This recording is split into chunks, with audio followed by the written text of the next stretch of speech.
Happy National Trombone Week. It really is National Trombone Week as well. We've only just found that out. Look at Josie there. Just you've got the moves. If you had, and also I did learn the trumpet for years.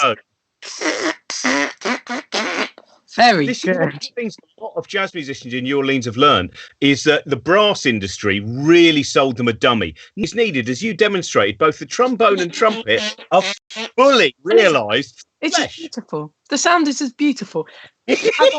As I say in my stand-up show, the only thing that's difficult is telling jokes. Everything else is just a sham. Of course, I'm still very angry about trombones. I foolishly introduced a dear friend of mine to a trombonist, and she used to be the person who gave me a lift to all of the festivals that I did. And of course, what happens? Well, they end up being together, and she ends up having a baby with a trombonist, and then I had to find someone else to give me lifts to the music festivals. You know who you are if you're watching, though they have lovely babies. So well done, everyone. How are you, Josie? I'm fine, actually. Do you know, considering yesterday I was like, I'm done with all this and nothing will ever ameliorate. I went for a run and then I went to sleep. And now, do you know what? Johnny, my partner, has been very good to me the last few days. Because we're still basically splitting the nights. The last few days he gave me a little lie-in till gone 8 o'clock. To the extent that I woke up at about 6:30 this morning and I knew that they weren't coming in yet. And I said to myself, listen, we're going to go back to sleep because even if it's for 5 minutes, we've got to really enjoy this. And I did, to the extent that when they came in to wake me up at 8:05 or whatever, the dream I was having was just some music that was like, and it was just like I'd put my brain on this really happy hold. And it was, I literally, as I was woken up, I was like, oh. You do all the instruments. This is, I mean, I've never seen Josie Philharmonic more than I've seen Josie. Oh, you listen, you hold out. You're going to be hearing the strings. Oh, don't give them all, because if you do everything now, people are not going to stay for the rest of the show. Sorry if I wild. How are you, Robin? I'm good. I was just going to say, mention our tip jar, because Trent always tells us off for not mentioning. We have a tip jar. I hope you enjoy the shows. This is Shambles College. Basically, for the next few weeks, what we're going to do is we have lots of people who are, as well as having the normal conversation we've been having, but also give us some kind of educational ideas as well. Yesterday was fantastic. David McColeman and Natalie Haynes talking about the classical world, and David's story about Prince, and then also this mythological 2016 with Bowie, with Prince, with George Michael. It was absolutely magnificent. So the tip jar is for some of the performers that we know who are finding it very, very tough because basically all work has been erased for the foreseeable future, and also for some of these smaller art centres as well. We're hoping we're going to get enough money. Last week we were able to contribute to 3 different art centres. Hopefully at the end of next week, if we've built up enough money, we'll be able to send it to some other art centres in other parts of the UK as well. So if you can donate any money to us, don't worry, it all goes to good places, not my liberal media elite lifestyle. I can't say that anymore. But also, it's sad, isn't it? Even that's been taken from you. But also, I do need to say, if people can't, don't feel that we only want people who can. Like, if you can't enjoy the shows as well, they're for you too. They're for everyone. It's free admission. It's only for those. Some of you, I know the kind of audience that we've drawn over the years. Many of them have a grotesque amount of money, don't they, Josie? Many of the people who come in weighed down with and grotesque jewellery. I found out something really nice today. So I was a bit like, I suddenly had this thought where I went, I really hope that Keir Starmer isn't a landlord. That would really upset me. And then I Googled, is Keir Starmer a landlord? And also what was funny, what came up was, is Keir Starmer a lefty? And I was like, who's Googled that? What does that even mean? And then there was a hit piece in the Daily Mail that was like, Labour want people to be able to buy their private rented accommodation through Right to Buy, but their landlords, gotcha. And one of them was Keir Starmer. I was like, no! And then in the detail of the article, it's like, he has one other house, which he bought for his sister's family. They do not pay him rent. And I was like, this is very good. This is good for bridging the gap. I'm very, very in admiration of that. So it was nice to find something really nice to share with people. There is a great that thing you were just saying about Google. It's Everybody Lies is a really good book that was I forget the name of the author, but he was basically using Google searches, building up a different kind of almost anthropological picture of different places in the world and different things. So the main fear, if you look up, for instance, in the US, I'm worried that my husband is. The first worry is not cheating; it's always search in the US. The fear, and then in India, one of the main. My husband wants me to breastfeed him, right? So it's all of these. So in different areas, you are able to bring up the kind of, and he said because they're all private, it brings up kind of a level of our secrets, the hidden side of us. And I thought that was a really kind of interesting book. I think it's reasonably trustworthy, but it's Everybody Lies. Yeah, it's called Everybody Lies. I know Trent just put up the name of the guy. It's gone. It's Seth. There we are. Seth Stevens Davidovitz, and it's really interesting. It's on lots of different ideas as well about what makes us who we are, what our kind of other side is, our inner self. But I would highly recommend that book. Anyway, you asked me and I'm fine. Though, as I told you before we went on air, because I'm doing kettlebells and exercise every single day, my 51-year-old body has started to say, nah. And I have one knee that basically sounds like a precarious oak in a gale. And you could almost see the rest of the street, all the little gardens close together as they hear my knee bending for the first time. They think the apocalypse is upon us. Nature is reclaiming your knee. I think I'm slowly turning back into a wooden boy. You're ossifying. There's a for it. That's one of my favourite ossuary. I didn't know about ossuaries until very, very recently. I knew what an ossuary was. Hang on, what an ossuary? An ossuary, as far as we'll get A.L. Kennedy on a moment because she'll correct me on this. But an ossuary, as far as I know, is basically it's where the bones are collected. It's these kind of the tunnels of bones and some. There's that wonderful one in Rome, that incredible kind of part of a church there, where downstairs are all of these incredible rooms made out of the bones of monks. And that's an elaborate ossuary. An ossuary doesn't need to have that level of feng shui of the skeleton. So it could just be a terrifying basement full of bones. Oh, yeah. I mean, sometimes you find out a friend of yours who you thought you trusted really has an overly ornate ossuary in their cellar.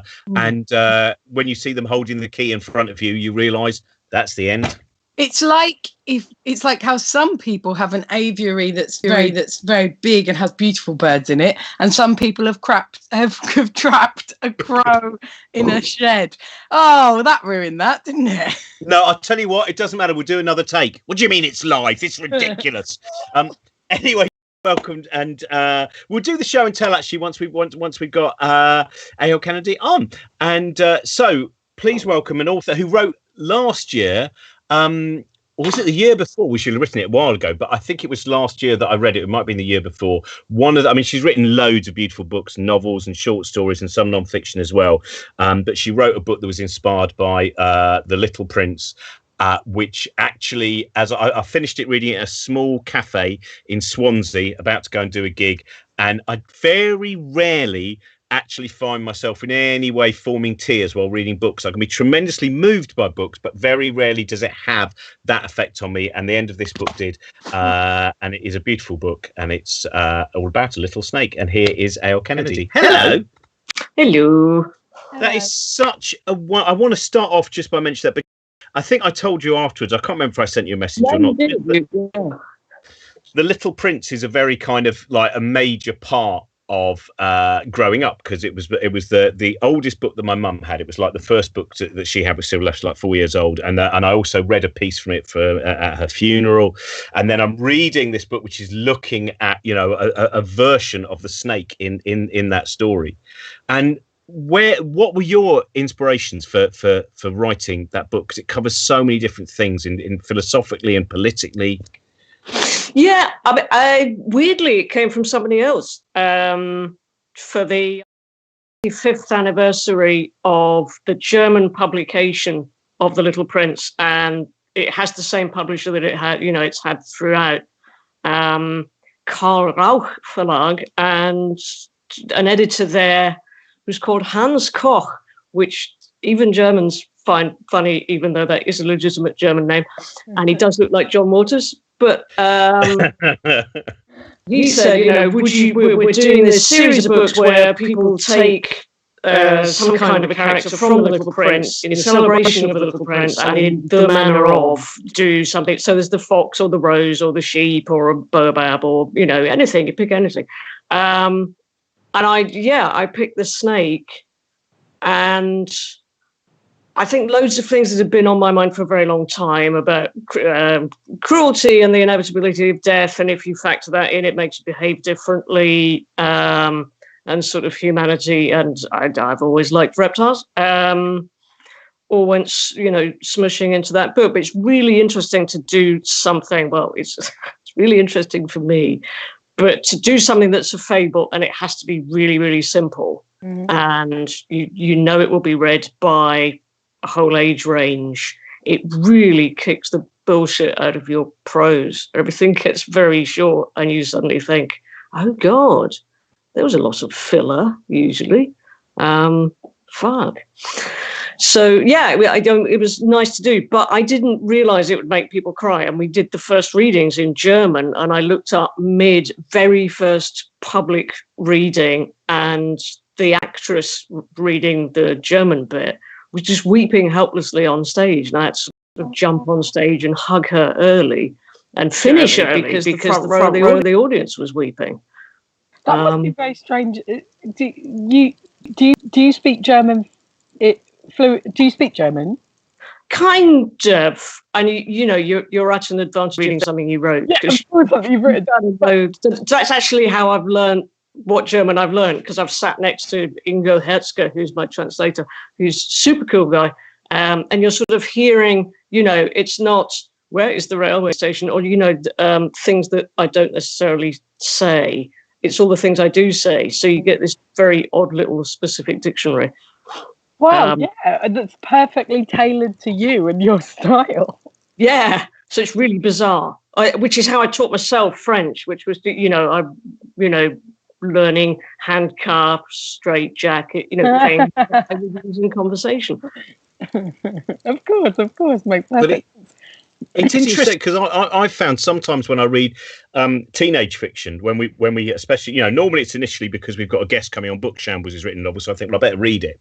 And I think very often it is all of those and often very delightful tangential moments in books. And as you said, that kind of tangential use of words. But the teenage fiction, which just go like Yana Teller, whose books I bang on about the whole time. I don't know if you've come across Yana Teller. She wrote a great book. I've got it.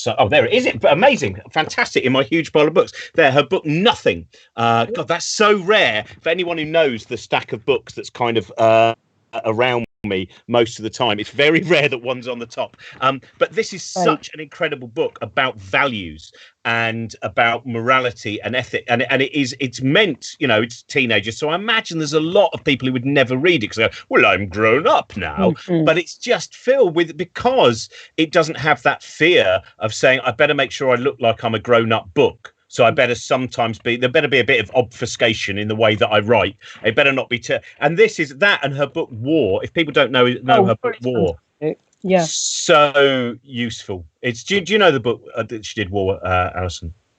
I've heard of it, but I have not read it. But I mean, it's the Feynman thing. If you can't explain whatever you think you know to a 4-year-old, you don't know it.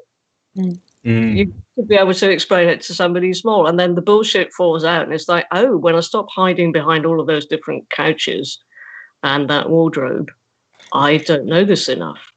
I think as well about there's that George Orwell essay, isn't there, about how to write? I think it's how to write for journalism, but it's always really like, why are you saying why aren't you saying the simplest thing? And why are you saying all these extra things? Get rid of the extra things. You don't need them. What are you doing? It's a teeny bit racist, but yeah, it's like, why aren't you using good English saying this? Oh, God. But yeah, no, God. For sure. But only where you don't realise that you read something while you were at Oxford University, which was, shall we say, a little bit old-fashioned sometimes. Yeah. But it is still useful. I would still say that essay because it's something that when I the first drafts and probably the last drafts of things that I've written, very often I realise that I write how I talk, which is constantly going off, never quite reaching the point, which can work when you're doing a live performance, because when you're playing it live, then you can always create the illusion that there was a point to everything you did. But when someone's reading it, no, you are not able to then use some kind of persuasive performing technique. And that's what interested when you went into doing stand-up as well. What difference in terms of creating something that works? Because some of the short stories, I'm always interested in the idea that many short stories are a joke, that they are, that there's 20 pages that lead to a punchline, a twist. The punchline being, Roald Dahl, obviously that moment there where. And so, did you find that? Oh, that was a strange noise that suddenly came over. I don't know if anyone else got that. Did you find that when you started writing stand-up, there was a certain part going, oh, yeah, I've kind of learned some of these skills from writing short stories as well? A bit, but it's not... I mean, you both know far more than me. It's not a literary form. It's a conversational form. It's an obsessive, compulsive need to scream about something form. It's not neat. It's got to be a presentation of who you are. And if you fumble that between the wings and the mic, then they don't like you because they know you're hiding.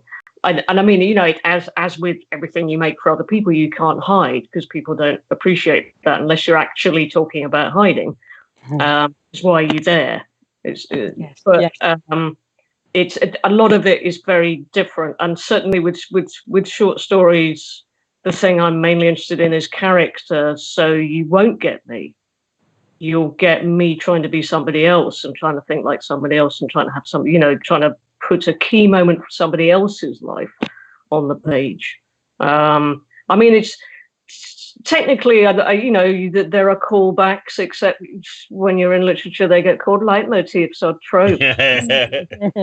Up themselves, but it's a callback.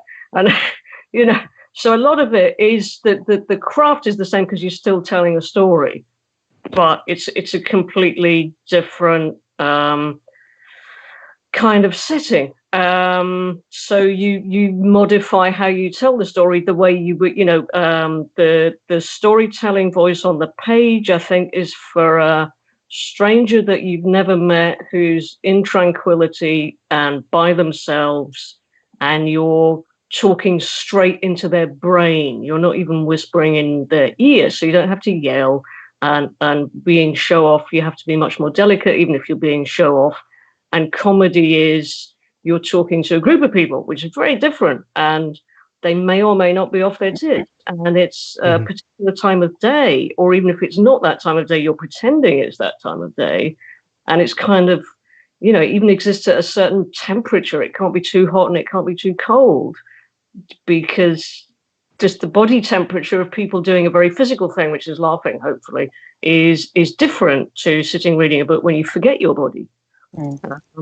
So there are things that are the same and things that are different. I mean, it's interesting because I'll get reviews now, and if I've at all been funny and the reviewer has noticed, they'll say, "Oh, and there's obviously the presence of stand-up," and it's like, mate, everything in that story. If I tried to do it on stage, my arse would be handed to me in a wet bag covered with my own blood.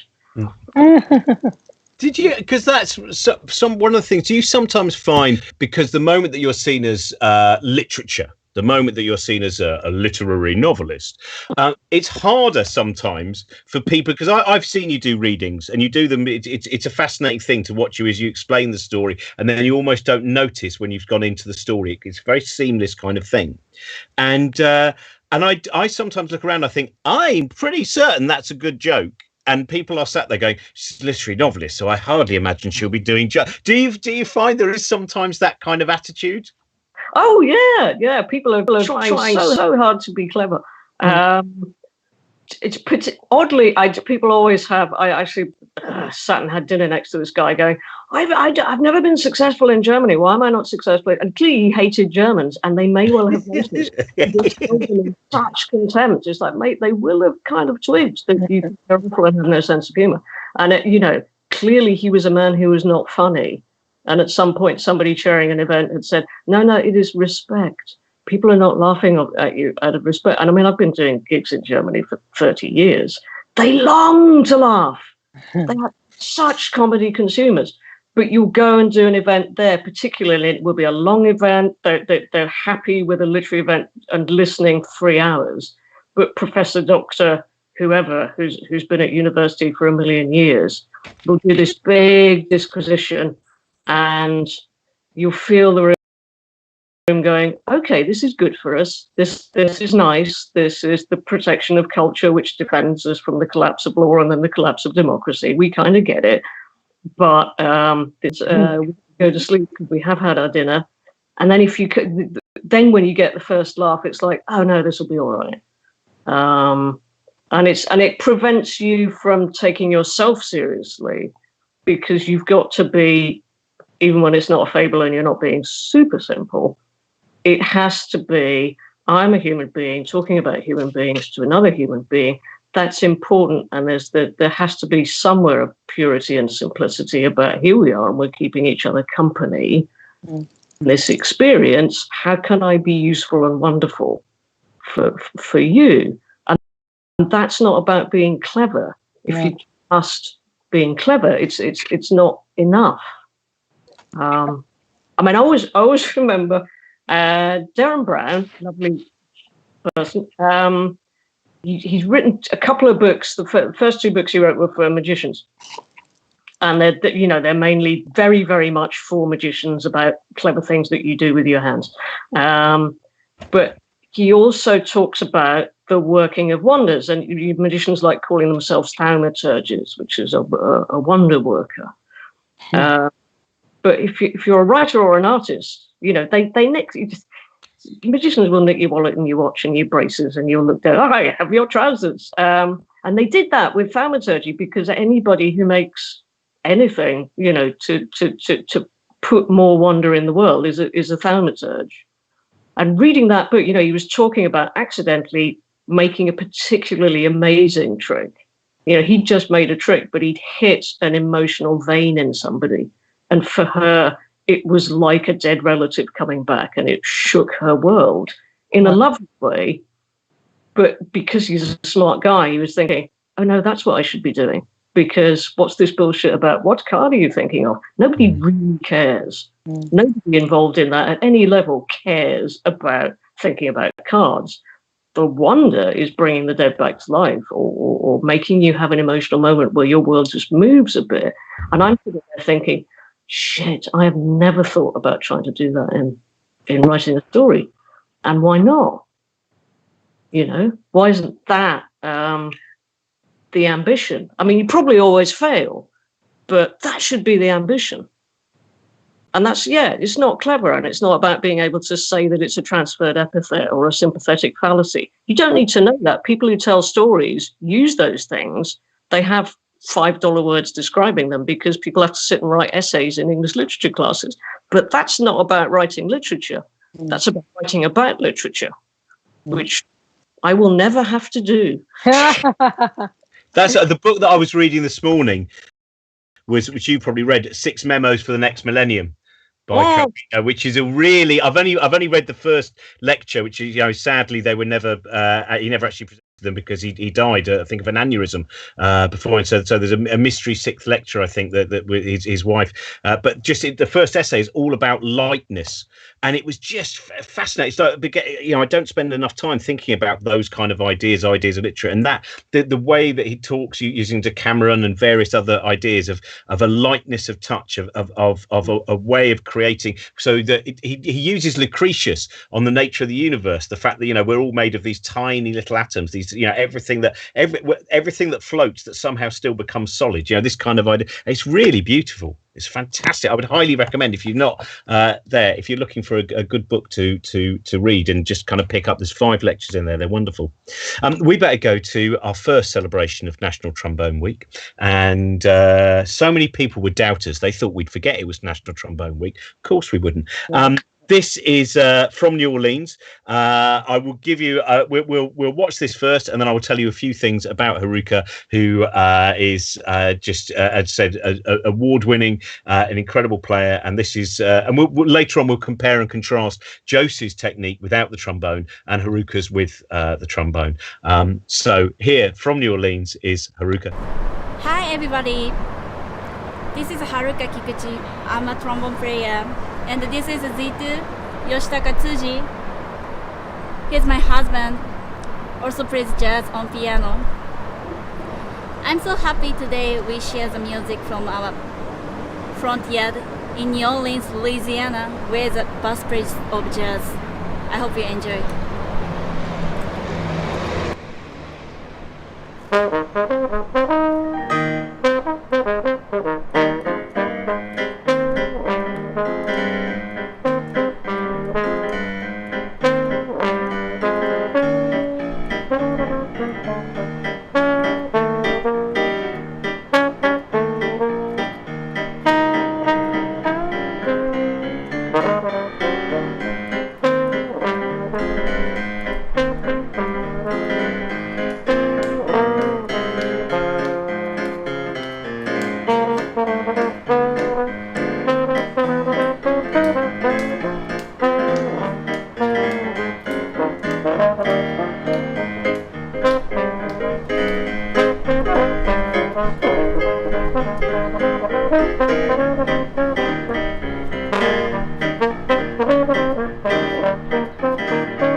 Yeah. Welcome back. That was Haruka Kikuchi, who plays with Kermit Ruffin's band, amongst other things, award-winning trombonist. And we're just quickly going to mention also the fact that New Orleans has been one of the hardest hit places with coronavirus, and this is an interesting and bleak story that we're seeing play out in the US and the UK. in terms of those who are more likely to be affected. And so, of course, New Orleans, again, has been very hard hit for all the musicians there. If you've ever been there, if you've ever seen films from there, it's an incredible place in terms of the amount of creativity there. And there is a fund that's been set up. It's I've got it here. It's NOLA Musicians Fund. So the New Orleans Musician Fund, NOLA Musicians Fund, and that is to help some of the musicians out there in New Orleans who've been particularly hard hit. So we're going to have another piece from her at the end of the show. Shall I ask do you want to ask the question that's come in, Josie? We've got a couple of questions that have come in. I would love to, but I haven't got a copy of them. Oh, well, that's all right. Oh, no, literally, it's just been sent to me now. Nothing arrived for. This is what we want to know was, are there any other fictional books that you would like to take a piece of and turn into something else? So, Someone for the sake, and that is, haven't got a name from that question, but thank you for it. To me? Yes. Not really. I mean, I probably there are some things that I'd like to turn into movies, but the likelihood of ever making British movies again after COVID, I think, is nil. And no deal, quote unquote, Australian style Brexit. Yay, fighting in the street. 6 feet apart, be difficult, but people will get poles that are 7 feet long and just poke hell out of each other that way. Not really. I just kind of love things to be the sort of the things that they are. When I was a kid, I was obsessed with the world of Dracula, because that book, you remember it as a sort of seamless novel, and it's not. It's kind of a bag of documents. It's like a whole load of scientific research into this peculiar thing they found, which is interesting in itself. And I kind of love that Gothic world. So I kind of spent probably a couple of years handwriting this journey from the ride in the mystery coach through the landscape that you've never seen to the castle you can't get out of. But I think that was really to do with my parents' marriage. And then they got divorced and I stopped. Do you find it disturbing occasionally where you might return to something you wrote 20, 30 years ago and you go, oh, that's what it was about? Because I think I've spoken to quite a few authors where that realization that no, I'm just writing a story. It's nothing to do with my life. I don't know, and it can seem very detached. And then they may well return to it and go, "Oh, I can see what was bothering me now. I can see what my neuroticism was in 1992." I think that's always sort of been. I'm not really concerned about very many things. It's always little people getting shat on, people with no power getting beaten up by people with way too much. Violence against women, and the removal of body hair and small animals or insects. That's really kind of all I ever am talking about. And violence in general. And it's like, oh, how am I going to play the 4-keyed harpsichord of my subconscious this time? If only I had another key. If only I want to talk about Renaissance underwear. Yeah, but one day, I mean, like, you came upon writing an entire book about bullfighting, for example. You will come upon the key just by chance. Do you know what I mean? It will be. Oh yeah, that's a welcome to my life. You're constantly wandering around going, come on, ideas, come on. You can play with the other ideas so I get a plot, please. See, now I've just got the opening of one of your books. Turk Bradman was a hirsute entomologist. As he walked in, so that's, if you want to have Turk Bradman as one of your lead characters, a hirsute entomologist, I believe you can explore a lot of the issues there. Danger in the beetle jar. Danger in the beetle jar, yes. That is even better than your trombone playing, I reckon. You are the Renaissance. Do you have I mentioned very late on, I mentioned a show and tell. Do you have a show and tell for us this morning? I do, and you literally want me to show you my show and tell, if possible. Yeah, I should say, by the way, everyone, that Alison put an enormous amount of effort into this morning for the fact that her laptop just won't work. So the reason that it's a bit wobblier than normal is just because she's having to do the whole thing with her phone, holding her phone for ages. This counts as your hour a day workout. It's true. Although I am trying to pass the United States Marine Corps physical fitness test by the end of lockdown. Huh. What do you have to do? What are the...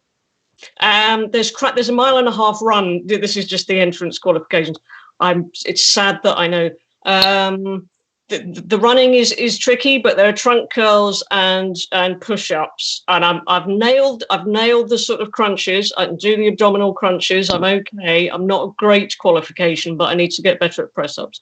But yes, meanwhile, so the arm's all right, but I will turn you round in a disorder. Oh, I'm so disappointed. I thought your show and tell was going to be a full half hour of you doing the US Marines. Yeah, Joe Wicks immediately going, "Who is that woman? She's getting on my territory." A.L. Kennedy's workout videos. This is what we've been waiting for. So entomologically accurate. But I've gone back to the way I used to be at primary school, where I never looked as if I could do gym.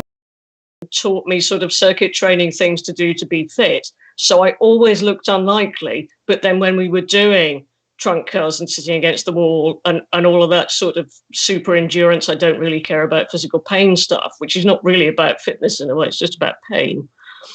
I would be good at it, and they hated it. So I've just gone back to that. Just working out my resentment of gym stuff. Anywho, I will show you. Here we go. This, if you can see,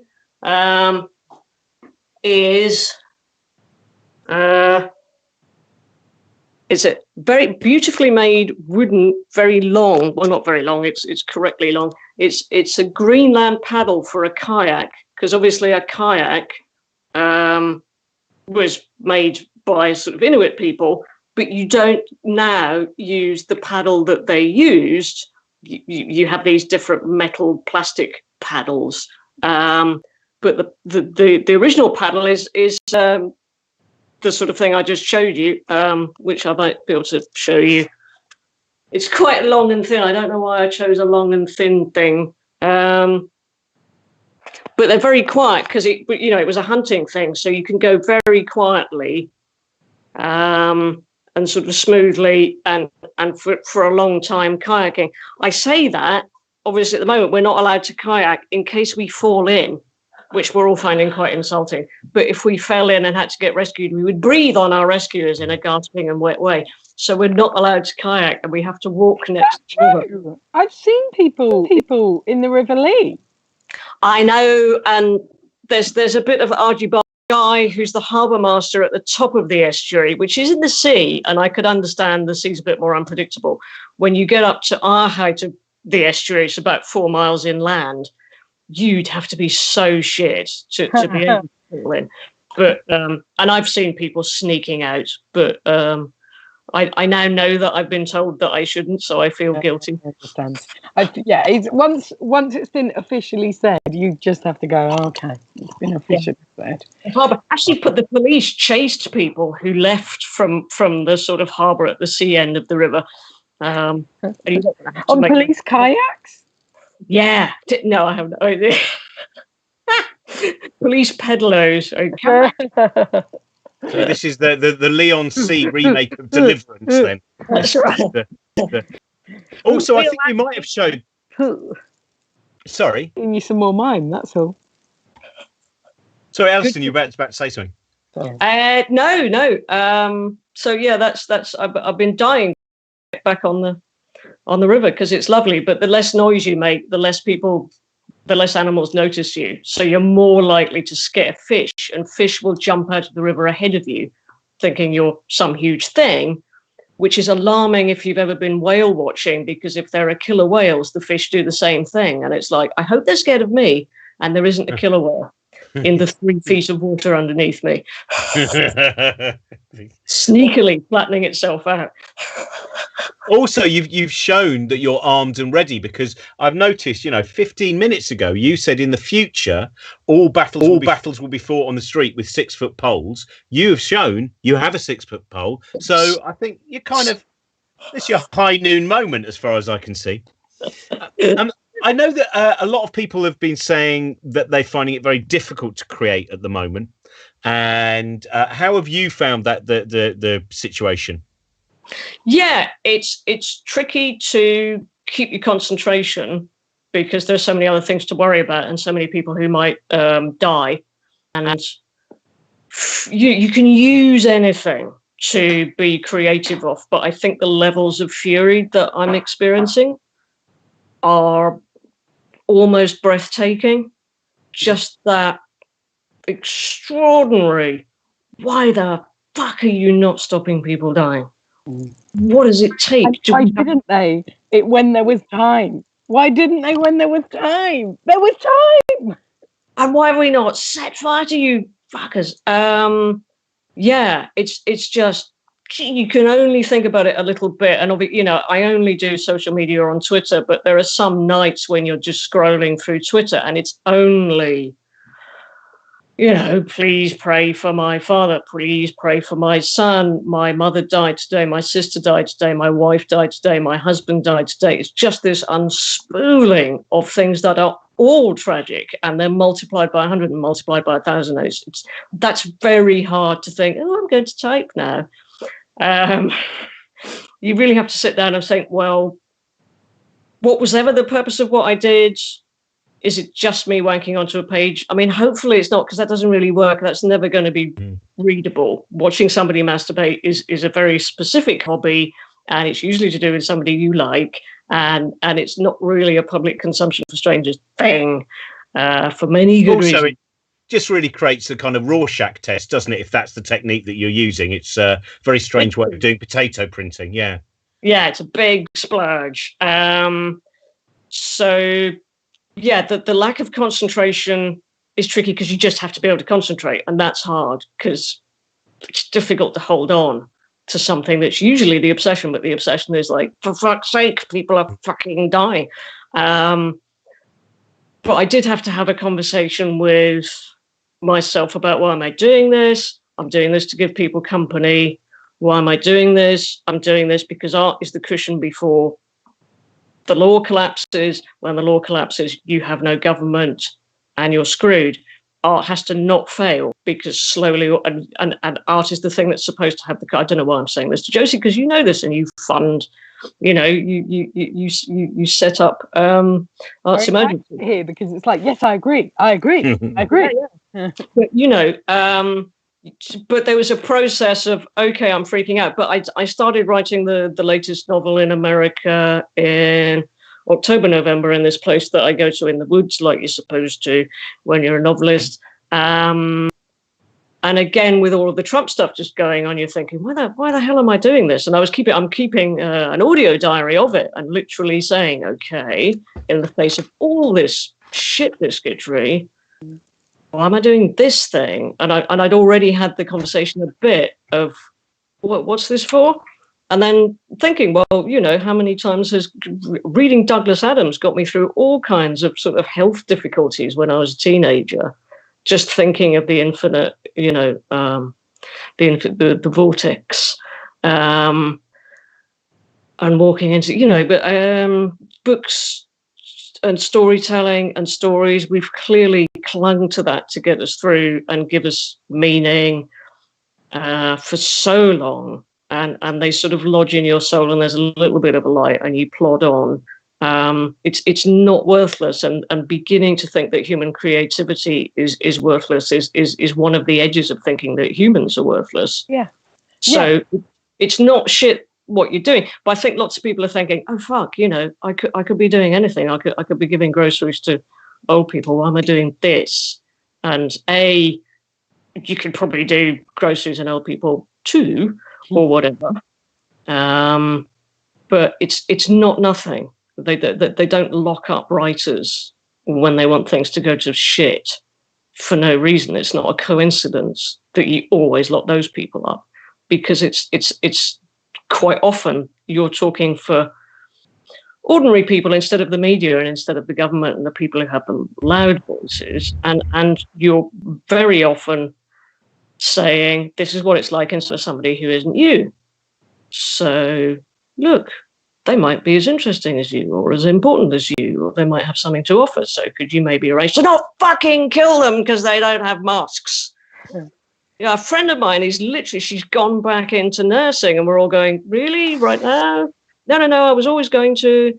And then she was going into a cancer hospital, and you're thinking, well, they won't put COVID patients in a cancer hospital because that will just kill everybody. And she comes back after her first day. A, there are fucking COVID patients in the cancer hospital. And B, some of them are suspected COVID patients, so they don't have to wear PPE for what the fuck? God. My friend is going to get very ill and maybe die because she's quite old. That's why she left nursing. You're listening to somebody and you can't even say what she obviously knows too, because she's a fucking nurse, that the policy is about not having equipment and suddenly making the protocol that everybody dies. What the fuck? It's the logic of Belson. It's not we're going to put you in an oven. It's just we're not going to feed you or give you water or look after you or give you shelter. So, if you die, it's not really our fault. Well, also the kind of people who, devoted their life to nursing, I feel like I'm doing a dereliction of duty not being able to help people in hospitals. They're going to feel that 100 times more. They're going to feel if they don't do that they'll always regret it and always feel bad about it. And so, of course, people are going to be trying to join in and trying to help as much as they can. And it's just heartbreaking to think that they're not being looked after. But, there are certainly... there are lots of little tiny charities, if you've got any money at all, that are buying PPE, that are sourcing PPE. And one of the joys of my life at the moment is looking out for medical people saying, we don't have PPE, and hooking them up with charities and saying, do you have anything? Or a friend of my mum's was on the phone weeping for day after day because her daughter is a headmistress, and we've screwed our communities and support so much that although the schools are shut, she has to go in, not just Monday to Friday, but Monday to Sunday, to feed the people who don't get a hot meal if they don't come to school and get a school meal. And they're very vulnerable in multiple ways. She has no PPE. And if they don't turn up, she has to do house visits to see if they're okay with no PPE. And, but fortunately, I said to one of these guys, do you just have any, do you have any kind of set for this person? It's not medical. And just, there are these moments of extraordinary purity and beauty. And the guy just came back within 2 minutes saying, she's feeding starving kids. Of course she gets PPE.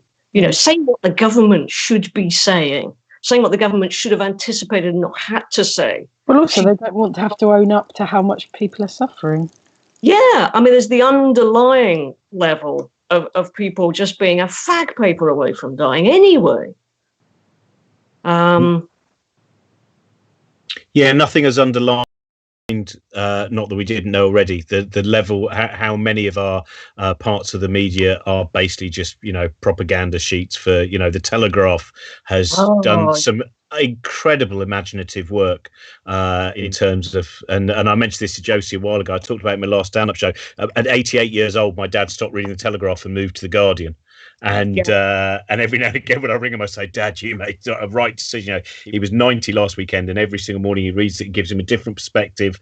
It gives him, this whole, and it is remarkable how, if you want to believe a story, with some of the stuff that is being put out there now, let's not criticize. Now isn't the time to criticize. This whole idea of going, no, this is the time. This is the time to bring people to power. This is the time to. It's not as if criticism is done for its own sake. It's not as if people are going, allow me to just criticize. The reason people would be criticizing would be to try and alter the way things are being done. Like it's so ridiculous to think that people. Well, it's the same with this kind of Labour being told not to oppose for opposition's sake. It's nonsense.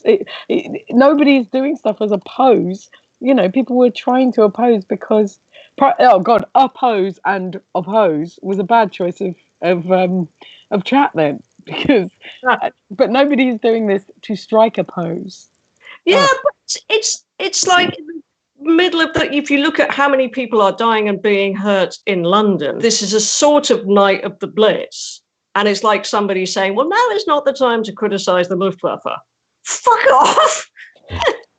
But it's an interesting, I think one of the difficulties of what's going on is that for because most of us are isolated at the moment, you don't see anything of the world. So therefore, so whatever you're fed and however you've chosen the different things that provide you with information, that's your world, because you're only seeing as far as your bins, or as far as, you know, the furthest you can do, or the furthest jog. That's it. And then, as you said, actually having communication with people who are working in the health service, and with I know the same as you. There's one of my family is a nurse, and she has left what she was doing to go and work specifically, you know, in ICUs. And again, the worry 5 or 6 weeks ago when she was like, right, well, I need to do this. And some of her friends who'd left nursing, again, like your friend, went, right, well, I'm going to go back into nursing now.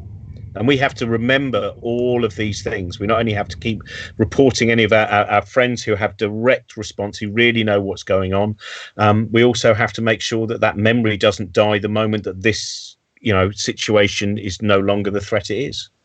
And these people, I mean, this again is why that you write as well as you possibly can, because if you make characters somebody can enter into, it is a tiny bit every time you make somebody empathize with someone who isn't them.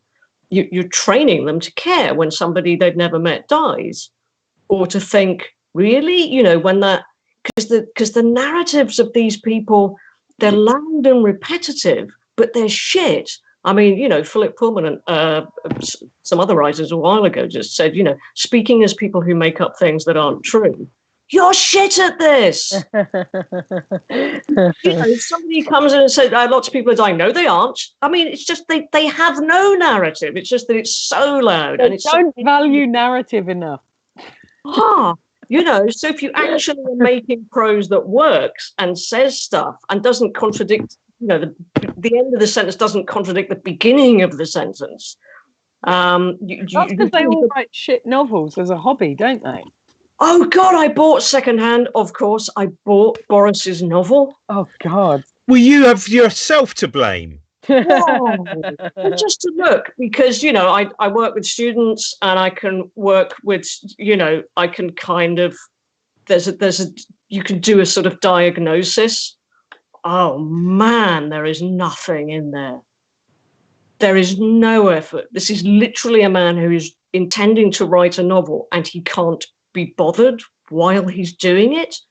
There are whole sentences that do not make the effort to mean anything. That's his whole life. He's like, yes, I'll be prime minister and I'll have a novel and I'll do this. It's like nothing is meaningful. Well, I'll tell you what, I will send you a copy of Richard Helena Handcart, so that I'm sure that novel will cheer you up. We've reached the end of our show for today. Thank you so much for joining us. And I was going to your book on writing, which is a collection of pieces that you've written before, is for anyone else who wants to go further in terms of not merely reading the fiction, but also about understanding some of the kind of methods of writing and creating stories and empathy and those ideas on writing. I can't remember who published that actually. It's Johnson Cape, and then it would be Vintage now. Right. So yes, On Writing is a very useful and interesting book.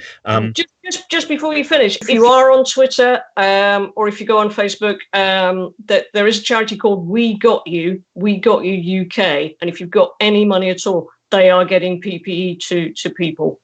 Just off the top of my head, that's one of these guys that's doing stuff. Also, Adam Kay, former Dr. Adam Kay, of course, still has many friends who are doctors and nurses. He's been great on his timeline as well to check out various different. And again, the moment that I retweeted one of those, someone said, "Oh, hang on a minute, this doesn't quite ring true." And then you immediately, if you are a natural skeptic anyway, you do kind of go, "Well, hang on a minute, I better examine this." So you then spend an hour a day and you get in contact with lots of people and you go, "Oh no, that's okay. I can still stand by this. This is the problem. That's why it is the cocksure are fine." Because, but for those who go, "Hang on a minute, we need to get all the evidence together," that also slows things down. So it's such a problem, isn't it? It's hard not to be provoked by things. It's hard not to be like, "Oh my gosh," especially under these circumstances. And so then you leap to things, then you're like, "Oh no," you know. Yeah.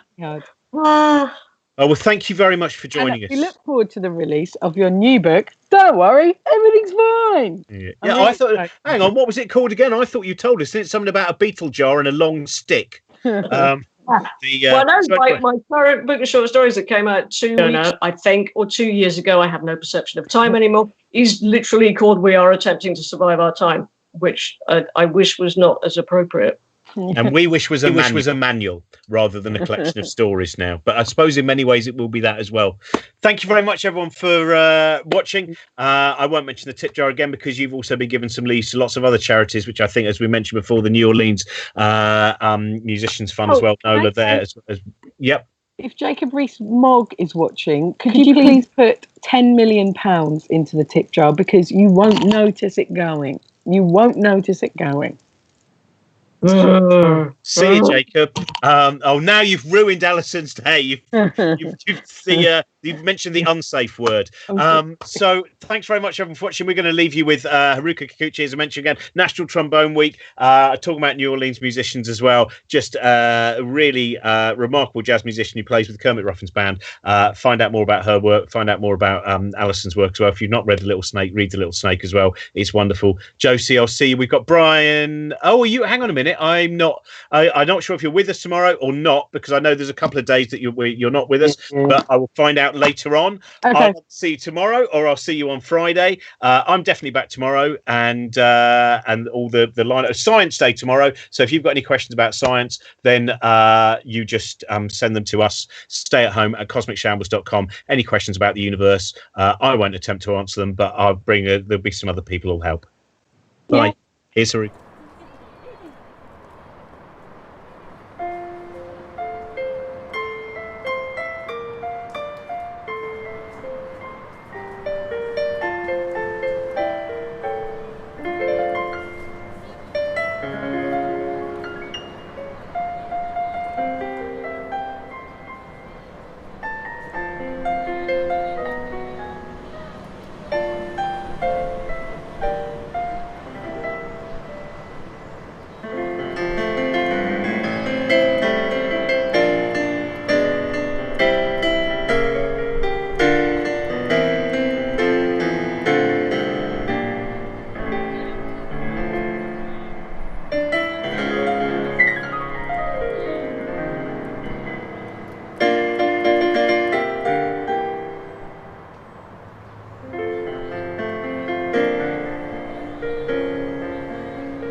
Thank you so much.